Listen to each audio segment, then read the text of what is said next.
السلام علیکم حضور. وعلیکم السلام. میرا نام رفت مبارک ہے. جی. میں حلقہ انر پارک سے ہوں. انر پارک سے؟ جی. جی. میرے پاس ایک ہی سوال ہے. جی.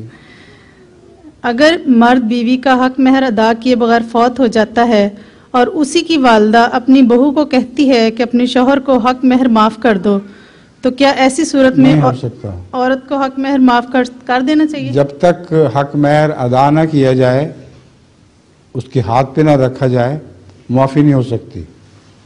اس لیے مرنے کے بعد اس کی معافی اس کی ساس اگر کہے تبھی بھی ہو ہی نہیں سکتی.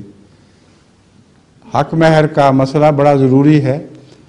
حضرت مسیح موعود علیہ السلام کے زمانے میں ایک شخص کے متعلق شکایت ہوئی کہ اس نے اپنی بیوی کو حق مہر ادا نہیں کیا. تو اس سے جب پوچھا گیا تو اس نے کہا حضور میں تو ادا کر چکا ہوں، یعنی وہ اس نے معاف کر میں نے دیا اور لے لیا اس سے، کیونکہ اس نے مجھے معاف کر دیا.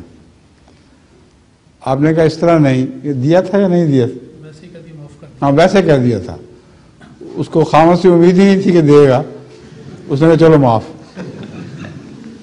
تو مسیح موعود نے فرمایا اس طرح نہیں، جا کے کسی سے قرض لے لو اور اس کے ہاتھ پہ رکھو اور کہو یہ تمہارا حق مہر ہے اور معاف کر کے مجھے واپس کر دو. جو اس بیچارے نے قرض اٹھایا بیوی کے ہاتھ پہ رکھ دیا، اس نے کہا جاؤ جاؤ چھٹی. میں نے تو اس لیے معاف کیا تھا کہ مجھے یقین نہیں تھا کہ تمہارا امور تم مجھے پیسے دے دو گے. تو میں نے کہا چلو معافی کر دو، اب پیسے آ گئے اب تو نہیں چھوڑوں گی. تو حق مہر زندگی میں بھی معاف نہیں ہو سکتا، مرنے کے بعد کیسے معاف ہو جائے گا؟ سمجھ گئی ہیں؟ جی جزاکم اللہ. اب کوئی سوال اور ہے یا